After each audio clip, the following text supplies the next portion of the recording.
Hello दोस्तों, नमस्कार। स्वागत है आप सभी का चैनल ज्ञान पथ पर।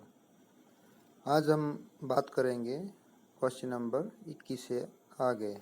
कल हमने 20 तक सॉल्व किए थे क्वेश्चन। आज हम क्वेश्चन नंबर 21 से स्टार्ट करेंगे। तो नेट के एग्ज़ाम नज़दीक आते जा रहे हैं, तो आपको अपनी तैयारी के लिए ज़्यादा समय देने की ज़रूरत है। तो चलिए, आपका समय ज़्यादा बर्बाद ना करते हुए हम क्वेश्चन की ओर बढ़ते हैं। Question number 21। क्वेश्चन नंबर 21 है, 1/12 का कौन सा भाग 3/8 है? तो इसका सही जो ऑप्शन होगा वो होगा ऑप्शन नंबर 4, 9/2 1/12 का 3/8 भाग है। अगला क्वेश्चन है क्वेश्चन नंबर 22। इसे मैं थोड़ा छोटा कर रहा हूँ। राजीव, संजीव और विजय ने एक दौड़ प्रतियोगिता में भाग लिया जिसकी कुल दूरी 1500 मीटर है। राजीव ने संजीव को 30 मीटर से पीछे छोड़ा जबकि विजय को 100 मीटर से पीछे छोड़ा। कुल दूरी की प्रतियोगिता में संजीव विजय को कितनी दूरी से पीछे छोड़ता यदि दोनों ने पहले जैसी दौड़ दौड़ी होती, यदि पहले जैसे लगातार दौड़ते रहते? तो इसका सही ऑप्शन होगा ऑप्शन नंबर 3। इसका सही ऑप्शन है 71.4 मीटर पीछे छोड़ता यदि वह बराबर पहले जैसे दौड़ रहे होते। तो इसका सही ऑप्शन है ऑप्शन नंबर 3। अगला क्वेश्चन है, नीचे दो कथन दिए गए हैं। इस प्रकार के क्वेश्चन बहुत डाले गए इस बार एनटीए द्वारा, तो हो सकता है अगली बार भी ये क्रम जारी रहे। तो आपको ज़रूरत है इस प्रकार के क्वेश्चन की अभ्यास की। तो यदि आप किसी समकोण त्रिभुज की दो भुजा की लंबाई जानते हैं तो तीसरी भुजा की लंबाई नहीं निकाली जा सकती। एक कथन है। दूसरा कथन है, किसी त्रिभुज के अंतःकोणों का योग 180 डिग्री होता है। तो इसमें जो सही ऑप्शन है वो होगा आपका क्वेश्चन 4 नंबर। कथन 1 असत्य है किंतु कथन 2 सही है।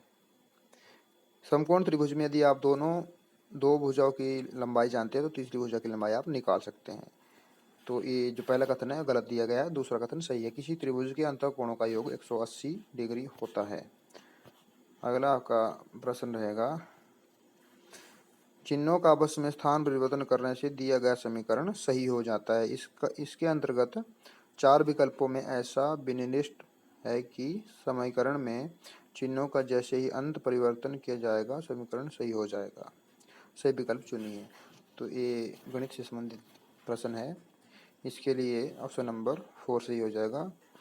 तो इसके लिए आपको गणित के जो नियम है उनको पढ़ने की ज़रूरत है। तो इसका जो सही ऑप्शन था वो ऑप्शन नंबर 4 था। आगे दिया गया है, निम्नलिखित श्रेणी में से विजातीय अंक चुनिए। तो विजातीय अंक इसमें आपको चुनना है 1, 15, 14, 30, आगे 50, 55, 91। तो इसमें जो विजातीय है वो होगा ऑप्शन नंबर 3 है। इसका 50 जो है वो विजातीय अंक है, इनसे संबंधित नहीं है। इनमें जो बराबर गैप है वो 50 में देखने को नहीं मिलता है।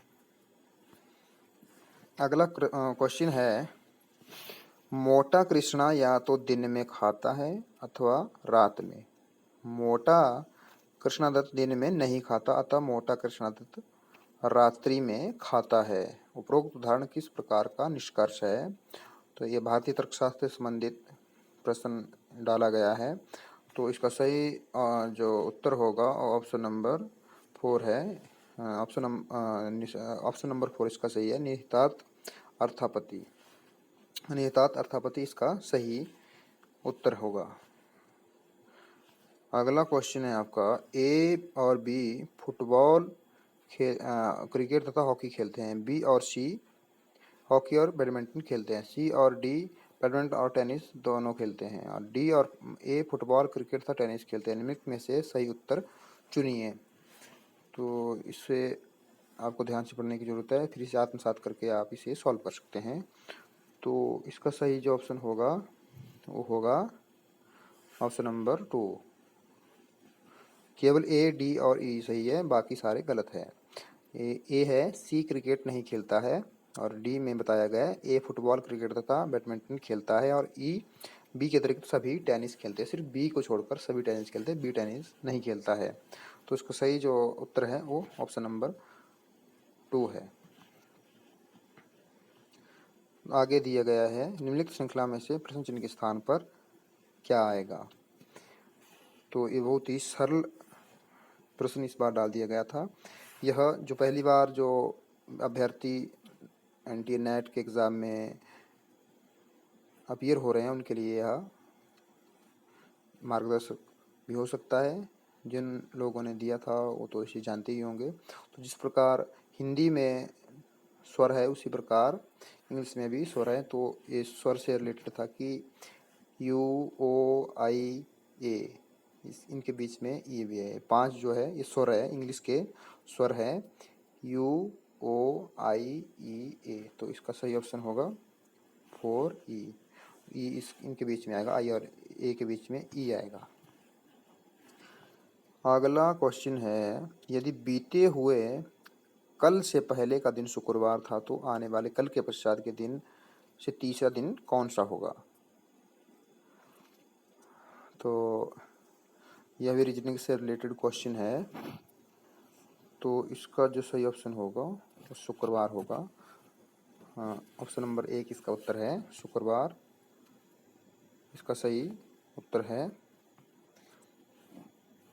आगे मिलान करने के लिए है। क्वेश्चन नंबर 30 है, दिए गए युग्म एक सूची में दिए गए युग्मों को सूची 2 के दिए गए युग्मों के सादृश्य युग्मों से सुमेलित कीजिए। सादृश्यता का जो है ये क्वेश्चन है, इसमें आप जिस प्रकार सूची 1 के जो युग्मों में सदस्यता है उसी को आपने सूची 2 के सदस्य से मिलान करना है इसका। तो छिपकली, सरीसृप, टेनिस कोर्ट, जो जैसे छिपकली और सरीसृप इनमें जो संबंध है, टेनिस और कोर्ट में जैसे संबंध है, सांड और गाय में जैसे संबंध है, वनस्पति और विज्ञान में, वनस्पति विज्ञान और पौधे में जैसे संबंध है, उसी प्रकार आपको सूची 2 में मिलान करना है। तो इसका छिपकली और सरीसृप का हो गया आपका, इसका ऑप्शन होगा आपका ऑप्शन नंबर 3 है। छिपकली, सरीसृप और गरुड़ पक्षी बी का है टेनिस कोर्ट, और उसी प्रकार स्कैडिंग रिंग, और अगला होगा आपका सी का सांड और गाय, उसी प्रकार जादूगर और जादूगरनी। ये जेंडर से रिलेटेड क्वेश्चन है। जिस प्रकार सांड मेल जेंडर है उसी प्रकार गाय फीमेल जेंडर है, और जादूगर मेल जेंडर है, जादूगरनी फीमेल जेंडर है। और आगे डी है, डी का मिलान होगा दूसरे से हेमेटोलॉजी और रक्त। इसका सही ऑप्शन होगा तीसरा। अगला क्वेश्चन है आपका क्वेश्चन नंबर 31 है, कंप्यूटर में डीवीडी रोम है। क्या है? कंप्यूटर में डीवीडी रोम है एक ऑप्टिकल स्टोरेज मेमोरी जिसे केवल एक ही बार लिखा जाता है। इसका ऑप्शन हो जाएगा 3 नंबर, इसका सही ऑप्शन होगा एक ऑप्टिकल स्टोरेज मीडिया। इसका सही ऑप्शन है आपका ऑप्शन नंबर 3, एक ऑप्टिकल स्टोरेज मीडिया जिसे केवल एक बार में लिखा जाता है। अगला आपका क्वेश्चन है, कंप्यूटर मेमोरी के संबंध में निम्नलिखित अभिकथनों में से कौन से सही है। तो इसका हो जाएगा आपका ए और डी, इसका सही आंसर है। कैच मेमोरी वोलेटाइल मेमोरी है और रैम वोलेटाइल मेमोरी है। बाकी जो दोनों बीच वाले बी और सी है ये गलत है। तो इन्हें आप बड़े ध्यान से इन्हें करिए, या आपके आने वाले एग्ज़ाम में आपके लिए बहुत ही मददगार साबित हो सकते हैं, क्योंकि किसी भी परीक्षा को क्रैक करने के लिए प्रीवियस ईयर क्वेश्चन पेपर का रोल अहम होता है। अगला आपका ऑप्शन क्वेश्चन है, रिसाइक्लिंग बिन विंडोज़ ओएस में एक ऐसा क्षेत्र है जहाँ किससे हटाई गई फाइलें रहती है। तो इसका सही ऑप्शन होगा ऑप्शन नंबर 1, केवल ए। हार्ड डिस्क से हटाई गई मेमोरी रिसाइकल बिन में जाती है, इसका सही उत्तर है। अगला क्वेश्चन होगा, बढ़ते हुए मेमोरी एक्सेस टाइम कम से अधिक की ओर के आधार पर निम्नलिखित कंप्यूटर मेमोरीज के सही क्रम की पहचान करिए। बढ़ते हुए मेमोरी एक्सेस टाइम के आधार पर कंप्यूटर मेमोरीज के सही क्रम की पहचान करिए। तो इसका सही जो उत्तर होगा वह है 2। ए होगा पहले रजिस्टार, उसके बाद डी कैच मेमोरी, फिर बी मेन मेमोरी, फिर सी सेकेंडरी मेमोरी। अगला आपका प्रश्न है, नीचे 2 कथन दिए गए हैं। किसी 3 अंकों वाले दशमलव संख्या को स्टोर करने के लिए अपेक्षित बिट्स की न्यूनतम संख्या 10 है। एक कथन ये है। दूसरा कथन है, किसी डिजिटल कंप्यूटर में डेटा को बिट्स बाइट्स के रूप में स्टोर किया जाता है जहां एक बाइट 2 की पावर 50 बिट्स के बराबर होते हैं। तो इसमें पहला जो कथन है वो सही है और दूसरा कथन गलत है। तो इसमें आपका हो गया ऑप्शन नंबर 3। कथन 1 सत्य है किंतु कथन जो 2 है वो गलत है। तीसरा ऑप्शन इसका सही है। क्वेश्चन नंबर अगला 36 है, भारत के पास विशाल थोरियम के भंडार है जो कि आणविक ऊर्जा सक्षम स्रोत है। थोरियम भंडार मुख्यतः कहाँ है? तो थोरियम के भंडार है, इसे केरल के समुद्री तटीय बालू में खोजा गया है। तो इसका ऑप्शन है केरल के समुद्री तट के बालू में थोरियम के भंडार है। अगला ऑप्शन है आपका, निम्नलिखित में से सतत विकास के अनुरूप विशिष्ट लक्ष्यों की पहचान करिए। सतत विकास के लक्ष्य के अनुरूप विशिष्ट लक्ष्यों की पहचान करिए। जो विशिष्ट लक्ष्य हैं सतत विकास के वो कौन कौन से, इनकी पहचान करनी है। तो इसके लिए आपको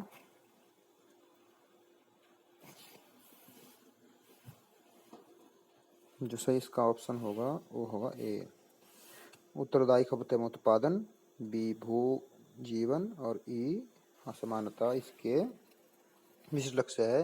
इनको दूर करना सतत विकास का मुख्य लक्ष्य है। अब अगला क्वेश्चन है, नीचे दिए गए 2 कथन हैं, एक अभिकथन और दूसरा तर्क दिया गया है। तो मानव स्वास्थ्य के लिए पेट्रोल वाहनों की तुलना में डीजल वाहनों के उत्सर्जन अधिक हानिकारक होते हैं, कथन है। दूसरा है तर्क, डीजल वाहनों के हाइड्रोकार्बन तथा कार्बन मोनोऑक्साइड का उत्सर्जन अंतर्भूत रूप से काफ़ी कम होता है। तो इसमें इसका जो सही ऑप्शन होगा वो होगा ये जो पहला है ठीक है, दूसरा गलत है। तो नीचे आपको ढूंढना है इसमें है ये सही है किंतु आर सही नहीं है। इसका होगा 3, ऑप्शन नंबर 3 इसका सही है। अगला है क्वेश्चन नंबर 39 से नीचे 2 कथन दिए गए, एक को कथन और दूसरे को तर्क कहा गया है। तो सौर तालाब के रूप में सौर ऊर्जा का भंडार करते हैं। सौर तालाब ताप के रूप में सौर ऊर्जा का भंडार करते हैं, वही कथन है। दूसरा तर्क है, सौर तालाब में निश्चित प्रवणता और प्रवणता सांद्रता वाला जल मौजूद होता है। तो इसका सही ऑप्शन होगा आपके लिए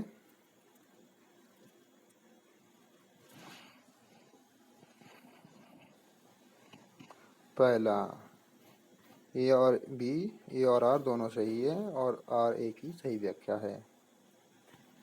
अगला जो ऑप्शन है क्वेश्चन है आपका, आईपीसीसी के रिपोर्ट के अनुसार वर्ष 2014 में वैश्विक कार्बन डाइऑक्साइड उत्सर्जन में निम्नलिखित क्षेत्रों में किसका योगदान सबसे कम रहा है? तो आईपीसीसी की रिपोर्ट के मुताबिक परिवहन का सबसे कम योगदान रहा है कार्बन डाइऑक्साइड उत्सर्जन करने के मामले में। अगला आपका क्वेश्चन है, निम्नलिखित ब्रिक्स देशों का अनुसंधान पत्रों के प्रकाशन के संबंध में घटता हुआ सही क्रम क्या है? तो इसका जो सही उत्तर है वो होगा 2।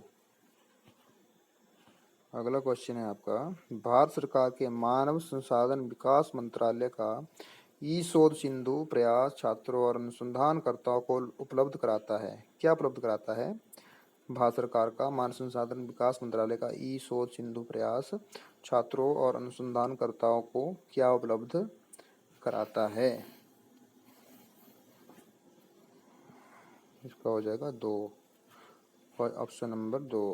ई जर्नल्स उपलब्ध कराता है मानव ई शोध सिंधु एक सॉफ्टवेयर है जो डिजिटल सॉफ्टवेयर है जो मानव संसाधन विकास मंत्रालय द्वारा लॉन्च किया गया है। अनुसंधानकर्ता और छात्रों के लिए ये ई जर्नल्स उपलब्ध कराता है। इसमें जो जर्नल्स हैं वो स्टोर होते हैं। तो आज हम यहीं तक करेंगे, क्वेश्चन नंबर 42 तक हो गया। अगर हम इसे आगे करते हैं तो वीडियो ज़्यादा लंबा हो जाएगा। तो इन प्रश्नों का आप ज़्यादा से ज़्यादा अभ्यास करिए, अपने मित्रों के साथ शेयर करिए, आप खुद भी इन्हें देखिए और रिवाइज करिए। आपके आने वाले एग्ज़ाम के लिए बहुत उपयोगी हो सकते हैं। तो इससे आगे हम अगली वीडियो में चर्चा करेंगे अगले क्वेश्चनों की। तो हमारे साथ वीडियो में बने रहने के लिए बहुत बहुत धन्यवाद।